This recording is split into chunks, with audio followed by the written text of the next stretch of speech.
मंत्री भरत गोगावले यांचे पुत्र विकास गोगावले यांच्यासह 7 आरोपी महाड शहर पोलीस स्टेशनमध्ये हजर। महाड नगर परिषद राड्या प्रकरणी मंत्री भरत गोगावले यांचा मुलगा विकास गोगावले यांना आतापर्यंत पोलिसांकडून अटक करण्यात आली नव्हती।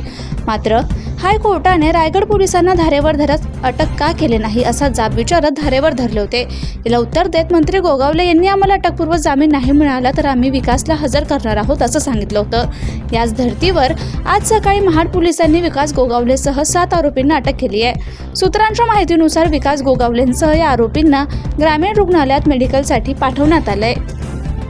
ओके, सुरू करू। नगरपालिकेच्या मतदानाच्या दिवशी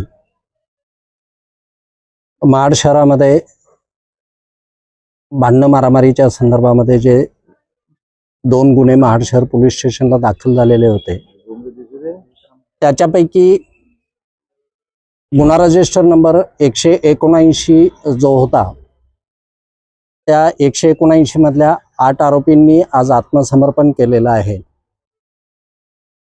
त्यानंतर पुढची कायदेशीर प्रक्रिया चालू आहे, पुढचा तपास चालू आहे। आरोपींकडे जो तपास करणं आवश्यक आहे त्या बाबी पोलीस करत आहेत। त्या आरोपींची नावं मी आपल्याला सांगतो।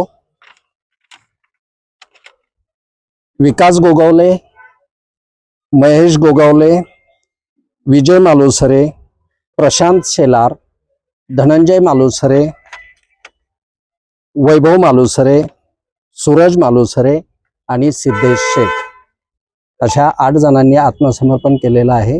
या गुन्ह्यामध्ये पोलीस त्यांचा पुढचा तपास करत आहेत। पुढची प्रक्रिया चालू आहे। धन्यवाद। स्वराज्य दर्शन आपल्या हक्काचे न्यूज चॅनल।